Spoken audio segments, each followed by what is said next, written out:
Got it. Hey, got it. Hi. Yeah. Hey, it's CANDIA Raquel, founder of Centro de Poder. Welcome to the Sensual Sessions, the place to be to sense your fire so you can share your flame. And today we have a very special guest. This is Ryan Nagy, the enfant terrible from the Feldenkrais method. So happy to have you here finally, Ryan. Thank you. I'm glad you brought me. It was very kind of you. And you kept at me, which is good. Yeah. Yes. Perseverance. So talking about movement and awareness, how does perseverance plays into those awareness has to do with sticking to it and persisting and trying hard, or how you get to that state? Ooh, that's very interesting. I hadn't thought about that. Perseverance. Well, I was such a train wreck when I first started doing Feldenkrais. I had been doing drugs and I had drinking and I had been living in my car that sometimes I would bump into something and I would say, you know what? Okay, I feel that, but I'm not ready to deal with it. So I would relax, but then I would come back to it again. So I think, yes, perseverance, as long as we're not forcing ourselves and as long as we trust the entire organism that we have here. So I like a lot that approach of not pushing but coming back to it when you feel like it. And also, isn't drug addiction a kind of perseverance? That's true. Yes. So because how's the difference? Yeah, that's beautiful. Yeah. Yeah, well, one of my teachers, who was it? It might have been. I got very lucky, and I got to have a chance. I had lunch with John Grinder, the co-founder of NLP. Yeah, and he said something very similar about depression. He's like, depression is a skill. It's not like you wake up one day and you forget to be depressed. So maybe just change the process and, have happiness or pleasure be your habit. So, yeah, I think that's true. I mean, drug addiction is, it's like a habit. We have to persevere and then find a way to let it go and do something different. Yeah. That's also key. Find a way to let it go and do something different, which is also about this way of awareness, letting it go and find something different instead of, no, I'm going to force myself to not go again into drugs, or I'm going to force myself into training. I'm going to force myself into diet. I'm going to force myself into quitting smoking. But you mentioned it, letting it go and find something different. So it's also like using the tool of substitution, because you let go and you find something different. So there's not an empty space. Could be. Yes. Yeah, well, it's funny. I wasn't expecting to go here. So like now as we're talking, it's wonderful. I have all these memories floating up. And, I remember I was doing, well, first of all, I didn't have any money and I was in Texas. So when I was doing Feldenkrais, I was like, I had a book. It was called the Awareness Through Movement book. Yeah. And I'd go and I'd read it and I'd go, line, blah, blah, blah. Okay. And I'd lay down, I'd do this and I'd do this and I'd do all these weird movements. And what happened for me is somehow like a muscular tension or anxiety or something let go. And it was strange. I knew after just doing Feldenkrais for a few hours that I wasn't going to use drugs anymore. Now, it turned out I was wrong, because many years later, I did do drugs again when I came to Mexico, but just a little bit. Come on, Mexico, like mushrooms, peyote. Yeah. Crazy. Well, unfortunately, unfortunately, I did a little bit of cocaine, but I was like, ooh, this isn't nice. So, So you didn't went back to the train wreck. that you No, were no, riding no, before? no. It's very No, not at all. Well, I mean, we always, when we have our moments, I mean, even with somatics and all these various things that we do yoga, I mean, sometimes something comes up and maybe we feel sad or maybe we feel depressed.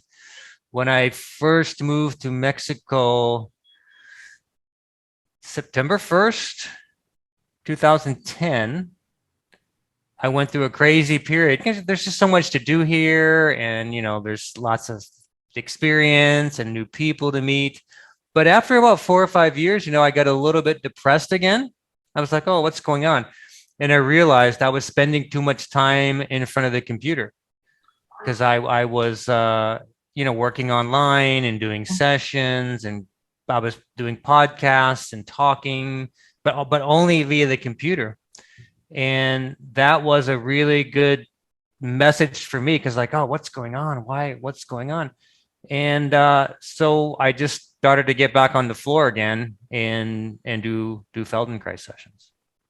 get on the floor again and do Yeah. try sessions. So Yeah. how this working with the computer like affected your sensory experience? Because Yeah. you went back to the floor, and it happened in a way like when you quit drugs many years ago, Uh-huh. that you did the Feldenkrais movements and you knew, so you went to that same resource. So Yes. how Yes. did that work? That's a great way of thinking about it.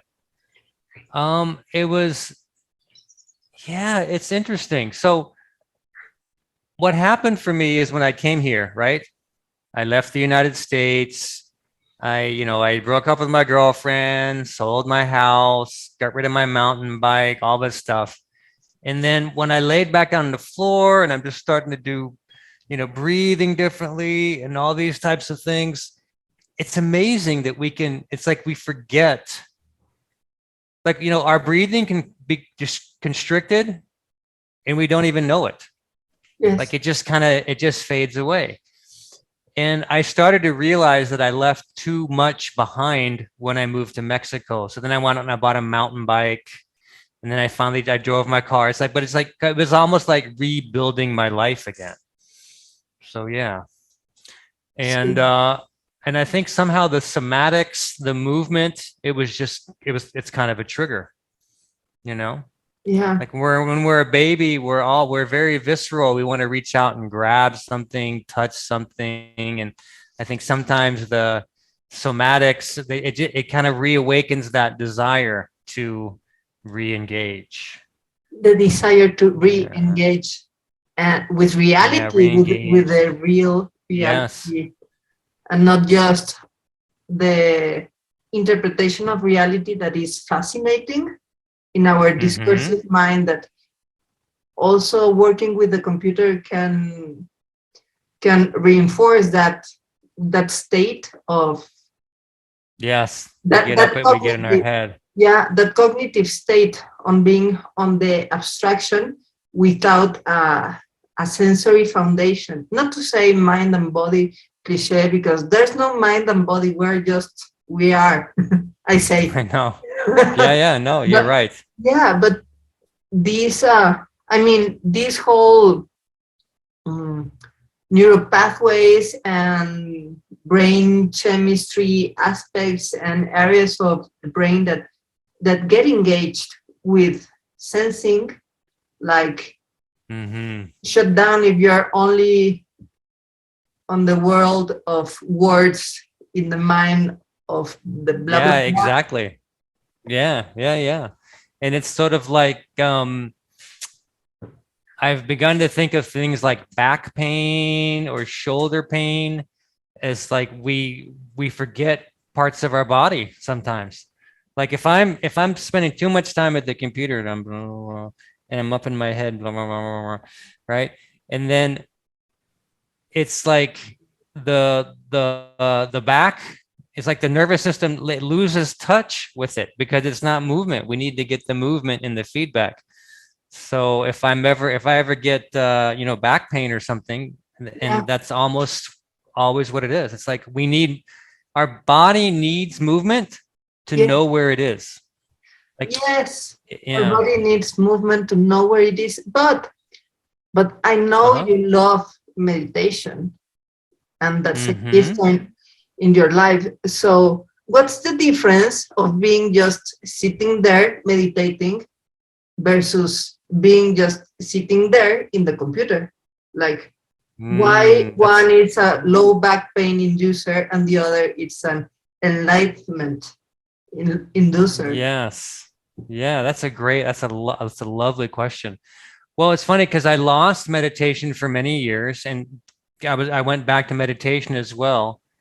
In the first few times that I started to meditate, I almost started to cry because I couldn't focus. I like just to focus on my breathing for a few seconds, my mind would go here and my mind would go. I was like, oh my God, what have I done? What happened to me? But yeah, no, it's a really interesting question because I think a lot of Feldenkrais people feel that way. So if I'm just sitting and I'm breathing and I'm focusing on my body, well, I think that's the difference for me because I meditate, but I really focus on my physical sensations. So when a thought goes by or an image or I think about the past or the future, I go, okay, that's really interesting. But then here I am sitting Yes. and breathing. So yeah, Yeah. yeah. And I'm even touching myself as we're talking now, just thinking about it. Yes. Yeah. You So said yeah. I am and I am here, which reminded me that quote from Moshe that is Uh-huh. extremely elusive obvious, that says, Uh-huh. I am laying down now. Like, but it's not the same if Uh-huh. like my auntie is lying down in her bed or in the floor. Uh-huh. And the meaning of Moshe, the I am laying down. So it seems that when you're laying down, you're not doing anything Ah, as a right. verb. Uh-huh. But he says it took me a while to get it. Like, he's lying down and that's what he is doing. And that's like also the I am of who I am. You know, I am. Mm-hmm. I Mm-hmm. am laying down now. And that those words from Moshe just like pop up in my experience. As you said, like, I am here. Like, when you meditate, you are in your body. So you you are you're present, Right. embodied, and all those cliches. But what's the difference of that beingness in the now, in the flesh of meditation versus Uh-huh. the beingness in front of the spreadsheet of the computer? Or is there a way of being in the computer and really being, and not just like affecting Yeah, the low back? that's a good question. I mean, I can do it for moments, maybe minutes, maybe hours. I don't know. But I think like if I'm writing on something that's important to me, like if I'm writing a transcript to do Feldenkrais or hypnosis or something, I mean, I have to feel my body and write at the same time. So I think that's a very integrated state. But I think what happens to most people is we're just getting flashes of images. Ah, war in Ukraine. Ah, people Yes. dying at the border, blah, blah, blah. And I really do think at some point people just lose connection with their body. I mean, no, I know it sounds weird, but we lose connection with part of our body where breathing shuts down or gets smaller. Yes. So, Yes. As if we lose the connection of being in the nowness of the flesh, and a part of the existence uh-huh. connects with the war in Ukraine and the problems in the border. Like part of your being is where your distraction is. And there's Yes. something in the Awareness Through Movement book that, I mean, just the title itself is a brilliant formula from Moshe, because he states that the awareness, it's not movement with awareness, and it's not awareness so you can move. So it's awareness through movement. So it's in the movement awareness through movement that the awareness happens. And when you say, like, you're meditating, and yes, you get carried away by images of the past, the future, interesting and seducing thoughts, but you are anchored in your sensations. So even though you are not moving, even though we are not moving, like if I'm just standing here and speak, here I am moving with the movement of being alive. And yes, and you can connect deeply into your own experience. But I have to say, I wrote a blog post, I don't think I published it, where I was wondering, when is it awareness through movement? And when is it movement through awareness? Because I think people we have this tendency to do Feldenkrais or do somatics or whatever it is we do and go, oh yeah, man, awareness through movement. I'm aware, and I know what's going on. But I'm like, well, but aware of what? Or what could you not be aware of through doing awareness through movement? So it's not going to teach you mathematics. It's not going to teach you about, say, the past of your professional organization, right? You're not going to become aware of the things that no one's willing to talk about. So yeah, I go back and forth to, sometimes I think of it as awareness through movement. Sometimes I think of it as movement through awareness. You move, you become more aware, and then you move better. And then, because there's so many things to be aware of. So many things to be aware of. There's so many things that people don't want to be aware of, that they're afraid of, right? Yeah, especially. And in regards with that, what you say about pleasure, because made me think that it's important and interesting, but maybe people don't want to really know about pleasure. What do you think? Well, you really got me thinking about that, because you sent me an email, and when you asked me about pleasure, it scared. This is going to sound crazy, but it scared me a little bit. I'm like, I don't want to talk about pleasure. Like, it's because, okay, here's the thing.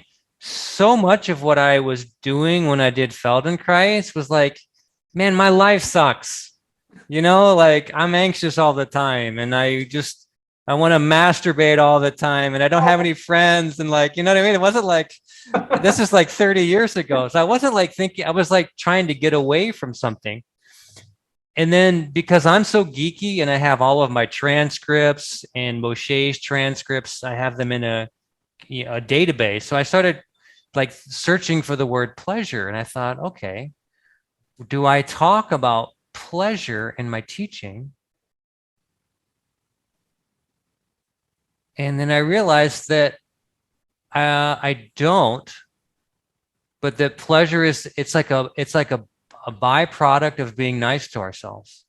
Like, it's, if we go slow and sensual and like, oh wow, my shoulder just opened up, and that's like, so the pleasure comes. It's like, to me, I could be wrong, but this is like the pleasure kind of, it comes afterwards when something wonderful happens.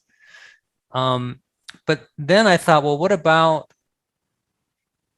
pleasure that comes? Okay, so before we did this call, I went mountain bike riding. There's no mountains in Yucatan, obvio, pero and it's like 100, it's like 43 grados. Yeah, but I'm like, I don't care. Yeah. So, and I went around the block like 4 times, maybe 3 miles or something. And it felt at first it's like, okay, it's hot, I'm tired, blah, blah, blah. But then when I come home, it's the same thing. When I come home, I'm sweaty. I'm like, okay, it feels pleasurable. Like again, like afterwards. So yeah, I don't have an answer, but I've been thinking a lot about that since you sent me that email. It's like, so pleasure, I think we don't always know what's going to bring us pleasure. And so I sometimes think we have to go for it indirectly, like learning new things and staying in touch with our breathing, and that the pleasure arises. And then I also realized that I've been working on some, there's been a project that I've been working on that involves a little bit of mathematics, right? Which I haven't done math in so long. And it's the same thing. Like I haven't really enjoyed it. I'm like, oh God, how do I do this? And I didn't do what I wanted to do. I stopped. I came back.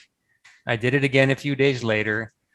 But it was the same thing. Once I figured out what I wanted to figure out, I kind of sat back and relaxed, and I felt this sense of pleasure. So, you know what I mean? Like I figured something out, and the pleasure. So I don't know. Does that fit with your experience? So, it made me think of pleasure as an experience of ease, and also as an outcome of learning, in a way, a mastery. So it's not the same like the anxiety of being in a difficult situation than being involved in a situation that it may be challenging if you don't have the skills. But if you have the skills, like lifting your cup of coffee and taking a sip, the act itself can be pleasurable. And yes, I am doing this project of the Sensual Sessions podcast, inviting the experts on body, mind, movement, because I think that's exactly a societal problem that we don't talk about pleasure, and we lack a framework of understanding pleasure, like at a language level, and also as a practice, because I feel that the pleasure that we are societally allowed is already codified for certain contexts and spaces, and you can say like, okay, easy. Sexual pleasure, like behind closed doors, in intimacy and whatever, like you can have that pleasure of the flesh. Or you can go for a frothy frappuccino with whipped cream and all the sprinkles and a coconut and thingies, and then you can have another one, and then you have that pleasure. Or you buy a shiny new thing, and like, okay, you are allowed to like enjoy the screen of your iPhone or whatever. So I believe that pleasure has been fetishized in connection with consumerism, and also in connection with a moral of deserving and virtue and merit, which is, I mean, it's a moral from the people that, in Spanish, moral de la gente que mora en un lugar, from the people from a certain place. But I believe it's not an ethic, like it's not rooted in anything, this kind of like sectioning pleasure, which, as I see it, by mentally making like a division or putting a wedge between the pleasurable experience and the experience of our everyday life, we are like disconnected and detached from nature to start with. And I believe that pleasure, it's not only our birthright, but it's like an ultimate expression of health. Like you said, like, okay, then you move your shoulder and it released and it's pleasurable. So I believe that health is our natural state, and you can know that you're healthy Yes. because it's pleasurable. Health, it's pleasurable. Like you're eating an apple that is like juicy, delicious. When it's more juicy, delicious, it's when it's gonna be the most nutritious and healthy for your body.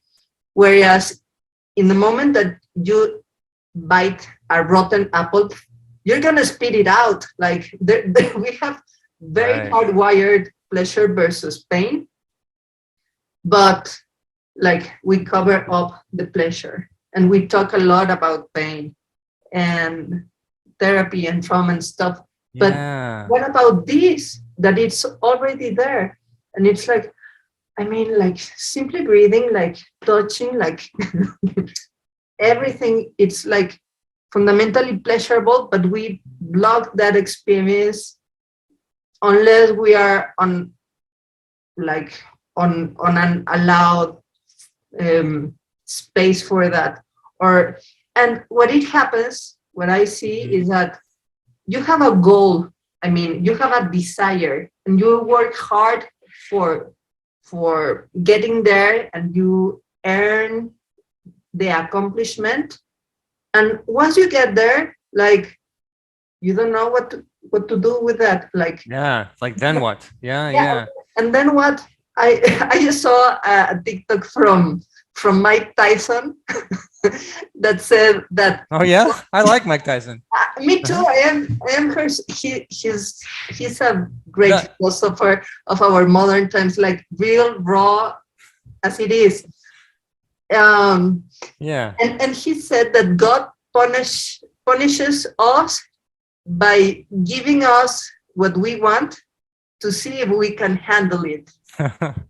And it's that Oh yeah. like you fight for it here in the 30 millions in a fight, in one fight.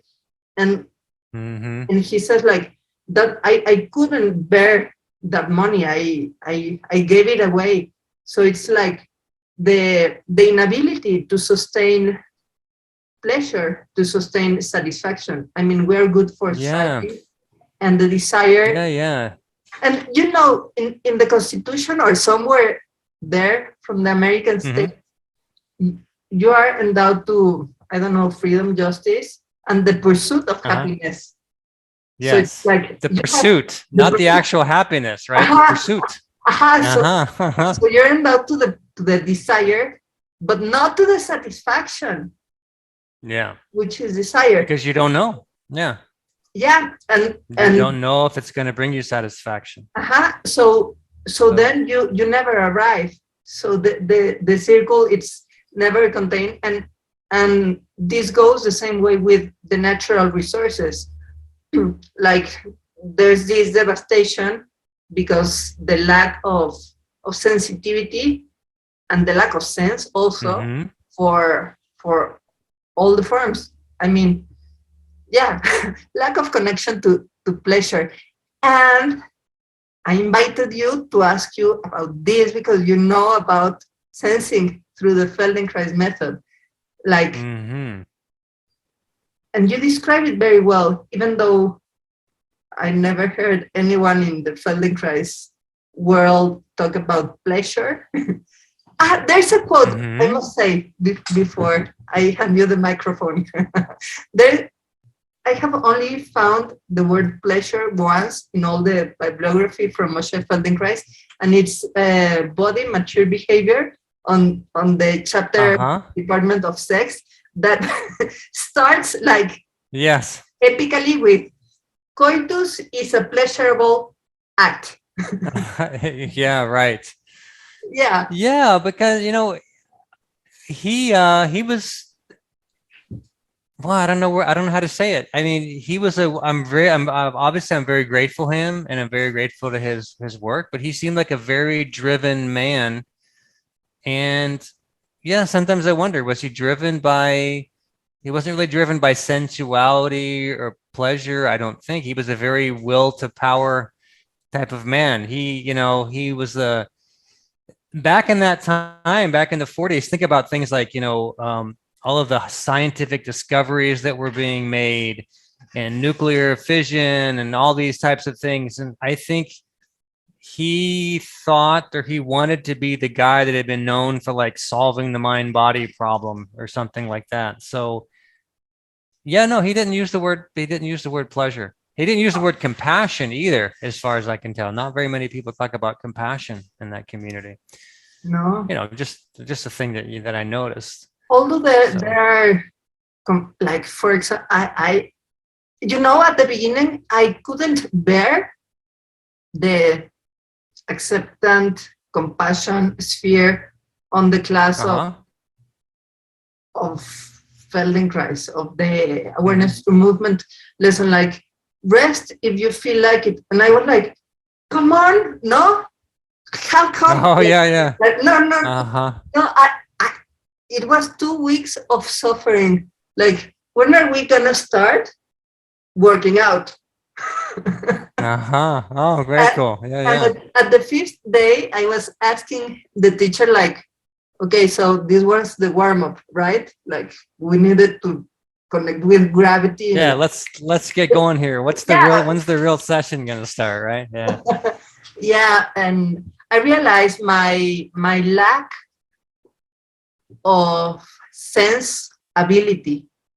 I mean, I have as a human, normal human, I have always been able to feel things, and also as a dancer, but my ability I didn't have the ability to pay attention to sensations.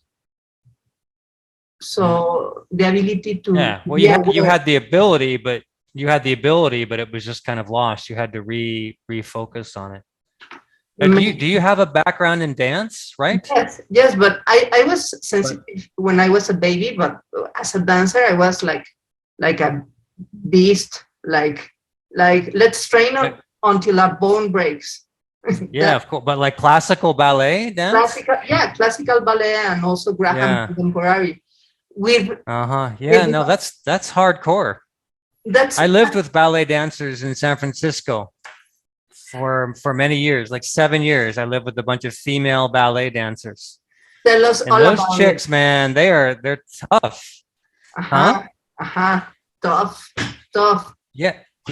And it's, the career is very short because, it's injuries come up, and they would go for whatever a season is, I don't know, 7 months or something, and work and always. And then when the season ends, it was just that they were all filled with this adrenaline. And I think they didn't know what to do with it. Some of my friends would start drinking or just going crazy, just, wanting to sleep with everybody. Or it was just like, they really drive you. Ballet it's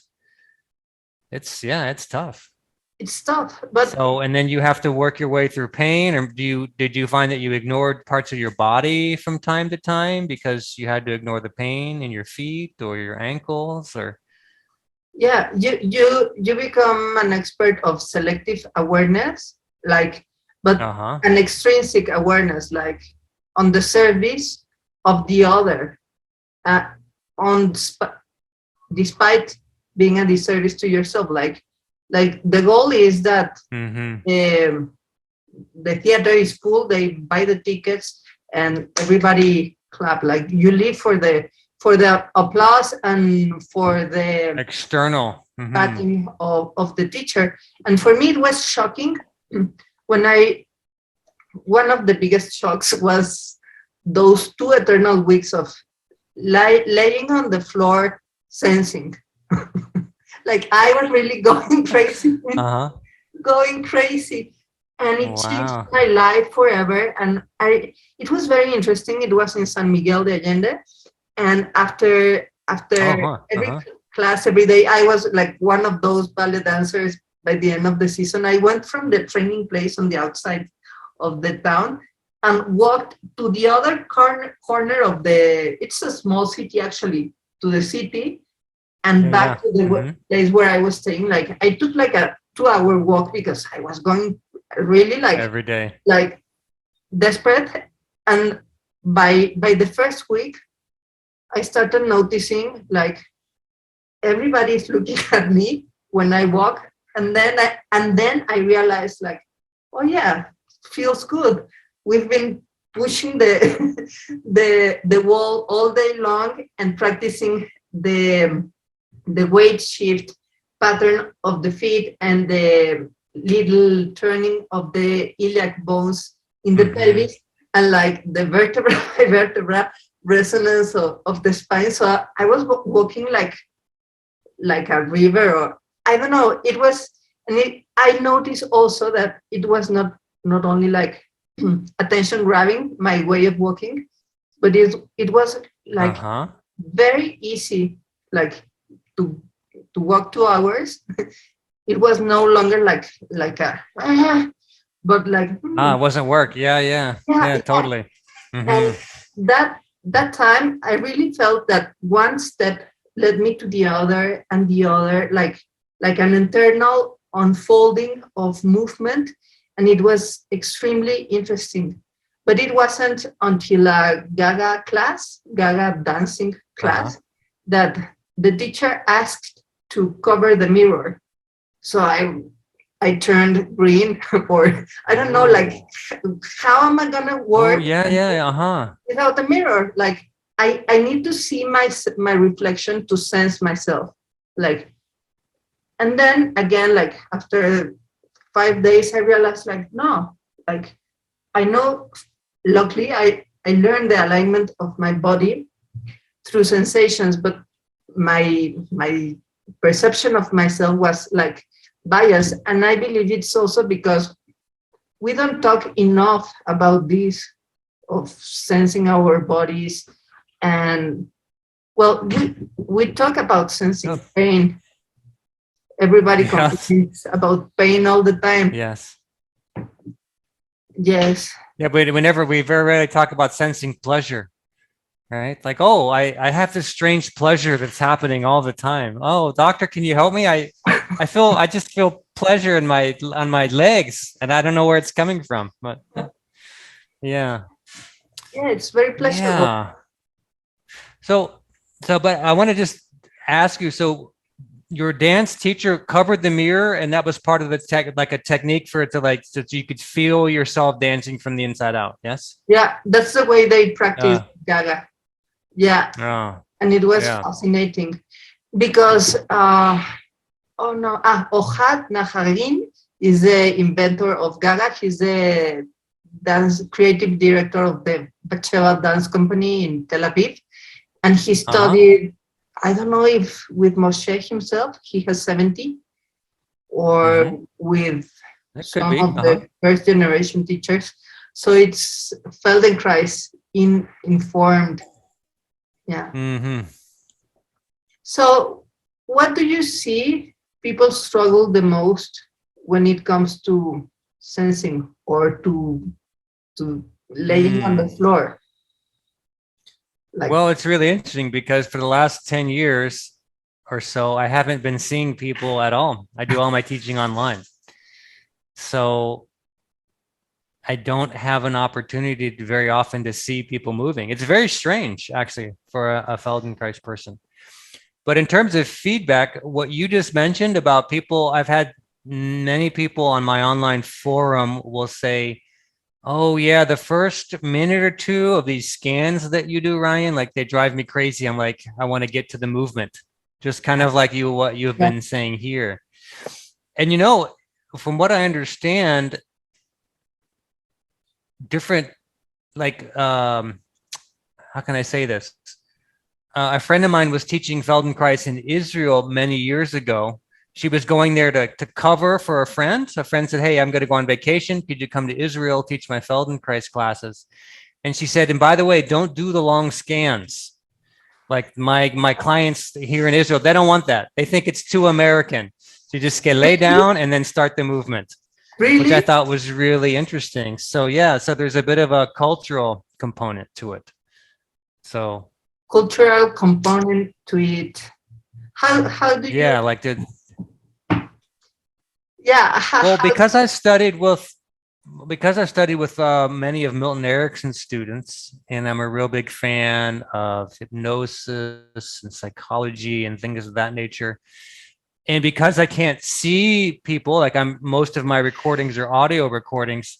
So I really, I have to get in a balanced space, and I try to imagine the person in front of me, and I want to be very specific. So I think it helps me as a teacher and them as a student. So I'm like, okay, so you're right here in front of me, and you can feel your feet on the floor, right? And you're nodding your head a little bit. That's nice. And you can also perhaps be aware of your breathing. That's nice. Sit up a little bit and get comfortable. And then I kind of go into it from there, because that helps me orient myself and the person in front of me, or the person who's listening to my audio. And that was a thing for me doing Feldenkrais, because I was so out of touch when I first started doing that years ago. I was confused all the time. I would do a movement, and then I wake up and I'm like, what's everybody doing? I got all anxious. Like, now what? What's everybody doing? So when I teach, I try to be very clear. And, after a rest, I don't just say, okay, get on your side. I go, okay, now get on your right side. That's right, your right side. Now you put your left hand. So I'm constantly repeating things. I want people to know where they are. And, that's not a style that everybody likes, but it seems to work for me and the people that purchase my series and things of that nature. Precise awareness. So would you share with us a little experience of what you're doing? Yes. Yes. Yes. Well, what would you like to experience? Pleasure. Pleasure. So, all right. Pleasure. So I would imagine you've had a lot of pleasurable experiences in your life, right? Do you focus on pleasure? Like, do you have some process? For example, do you go out of your way to write things down? I'm curious, 'cause I went through a period in my life where I realized I wasn't being grateful enough. So I would write down in the morning, okay, I'm grateful I have food. I'm grateful that I have a place to stay. I'm grateful for Feldenkrais. I'm grateful for this chance to talk to you. So how do you personally focus on remember pleasure? Remember, You personally and whoever is listening.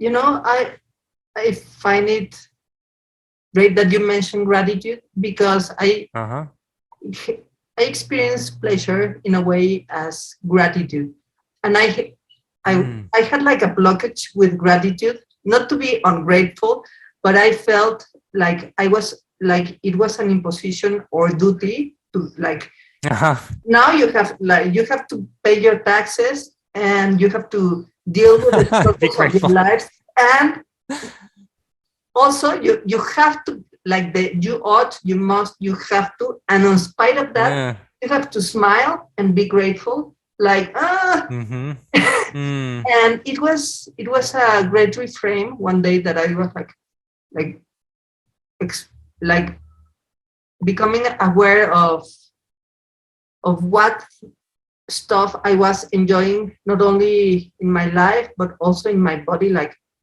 super nice to have a big toe, specifically a right big toe. like and I felt how great and delicious was that sensation. And then I went like, oh, this is gratitude, but it's not the gratitude of the ought and the most, but that's beautiful. Yes. But like, wow, the awe of the experience of being alive.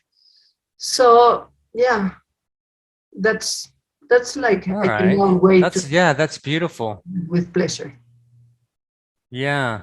Because what you're saying with that, it also reminds me of forgiveness. Because I used to feel like there were some people in my life I wanted to forgive, but I didn't want to, because I felt like people were saying you need to be more forgiving. And I was like, no, I'm not gonna do it then. Right. But then I realized that that I needed to do it for myself. I wasn't forgiving the other person for them. I was doing it to just let go of my own stuff. All right.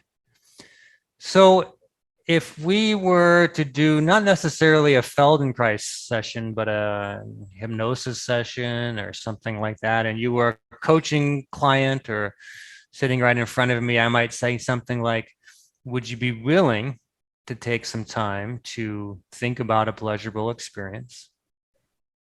Doesn't matter if it's a big pleasurable experience, doesn't matter if it's a small pleasurable experience. You don't have to tell me about it. It's just for you. And you can take, if you'd be willing, take all the time that you want just to go deeply into some pleasurable experience or part of a pleasurable experience. You can do it with your eyes open. You can do it with your eyes closed. I mean, as you're sitting there, you can hear the sound of my voice. You can feel support from the environment, the floor reaching up to support you, your chair, if you're sitting in a chair. Just take all the time that you want to go deeply into some pleasurable experience and go only as deeply as you want to go.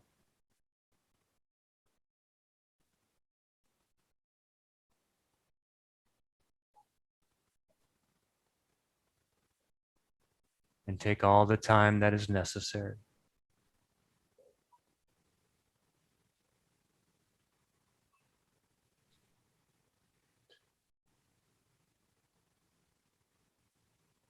But you're already really good at this type of thing, so you don't really need to waste any time at all.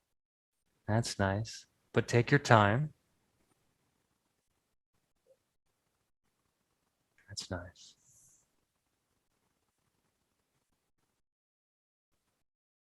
And go deeply and quickly into that pleasurable experience in the way that is the most satisfying to you and only to you.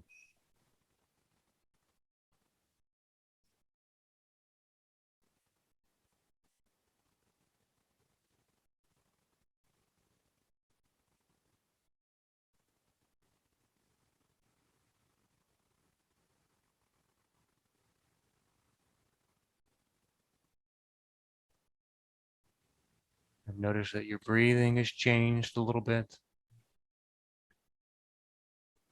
Muscles in your face have relaxed. Your face looks smoother.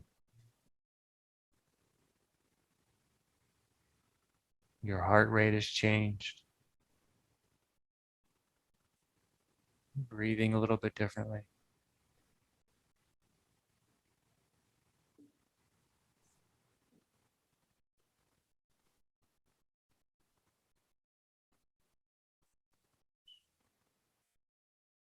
A little bit of fluttering of your eyelids.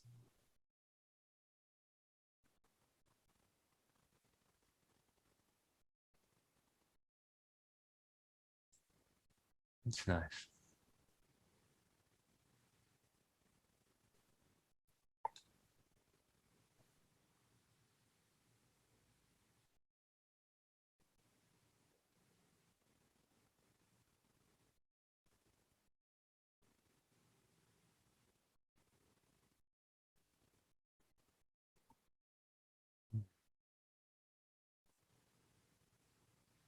Well, it certainly looks wonderful, whatever it is.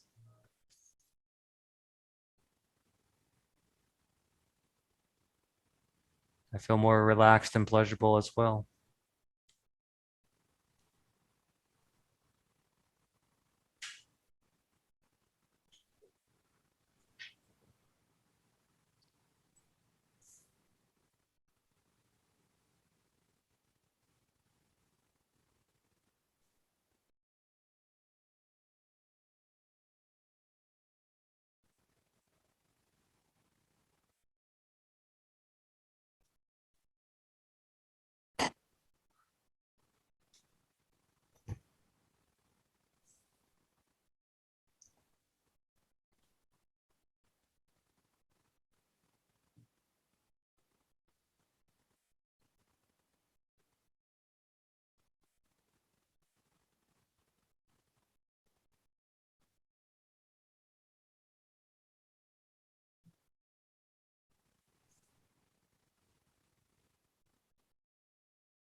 Okay.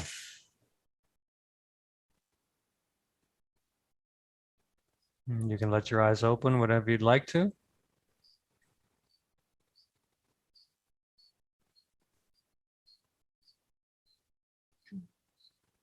Hello. Hello.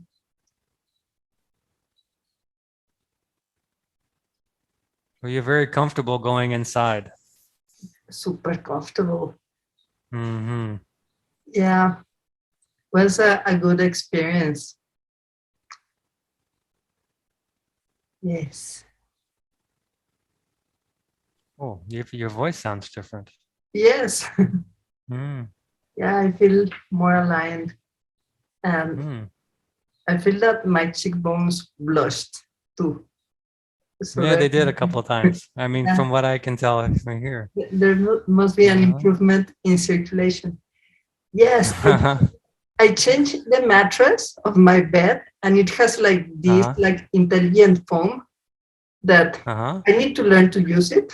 But one one day I just lay down and I felt like, oh, like really supported by the mattress.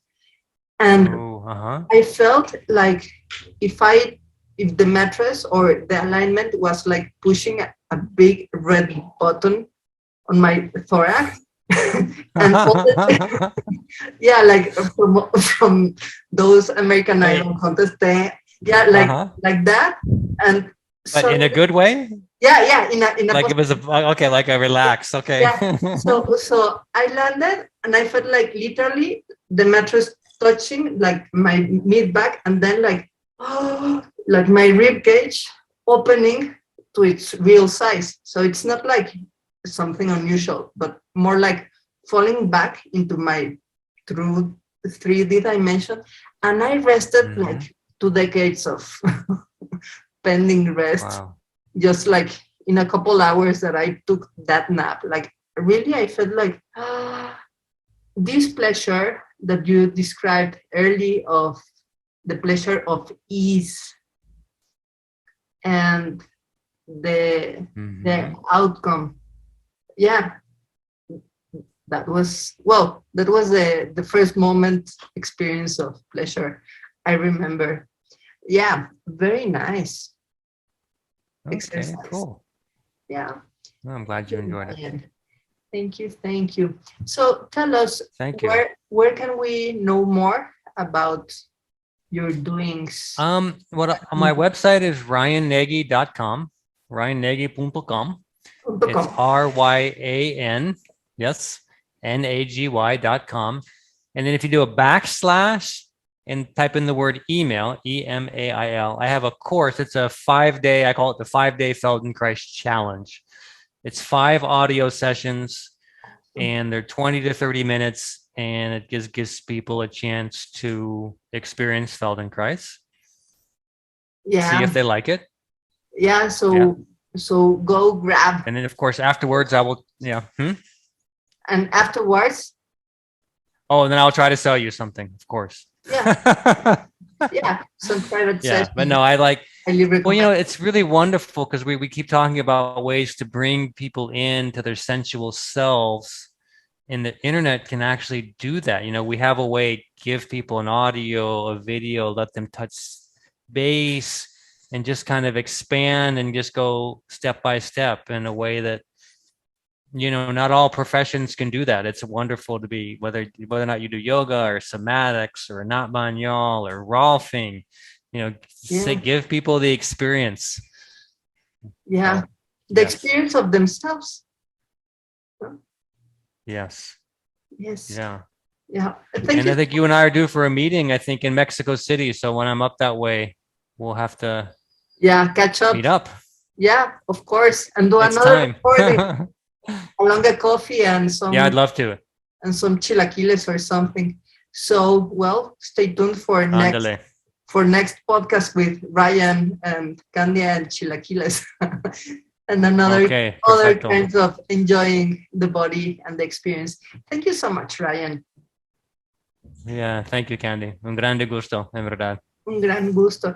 So also thank you, Sensualist. Remember to take the time to sense your fire so you can share the flame. And if you haven't already subscribed to these Sensual sessions, go to centraldepoder.com and get on the list so you get these episodes every week.